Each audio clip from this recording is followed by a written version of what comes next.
Ar egzistuoja blogio jėgos, šėtonas, piktoji dvasia ir panašiai? Na, mano nuomonė, ne.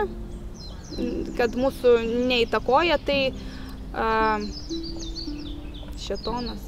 Tai šėtonas ir Dievas, tai yra irgi vėl proto tie dalykai, dualumas. Blogis ir gėris, ar ne? Manęs asmeniškai niekas neveikia jokios blogio jėgos, jokie šėtonai, aš netikiu tom. Nebūna, kad jums, pavyzdžiui, o čia prisigėriau, nes šėtonas mane pastumė. Šėtonas yra protas tada. Tada reiktų labai jau gerai išsiaiškinti, kas tave ten stumia. O stumia kas? Realiai tavo mintis. Ne tavo mintis. Proto. Protas yra atskiras mechanizmas. Čia reikia gerai labai įsigilinti tuos dalykus. Kas žmogų veda. Vidus, ta siela, jinai tikrai neves gerti. O kaip? Ir tai žiūrėkit, tai yra neblogai, kad veda išgerti. Protas nori padaryti, kad tau būtų gerai.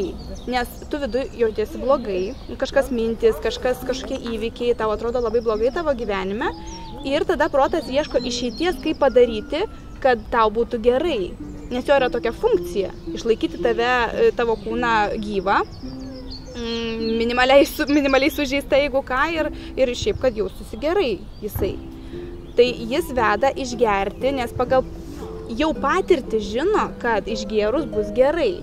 Problema sumažės arba išnyks tam momentui. Tai todėl žmogus eina ir geria. O sako, kad šėtonas ir vėl jis auka, nes neprisiima atsakomybės, kad jisai pats viską daro, jam niekas neįpila. Tai čia dar klausimas yra, kas yra priklausomybė. Ar tai tikrai priklausomybė, ar tiesiog noras tai daryti ir viskas. Noriu gerti ir geriu, o sakau, kad aš priklausomas. Nieko negaliu padaryti, sorry, gersiu. Blogio jėgos apsuptas. Arba blogio jėgos, jo, mane šėtonas, mane užkerėjo kažkas, aš einu gerti, oi, čia kiek galima prisigalvoti. Protas labai lankstus jisai.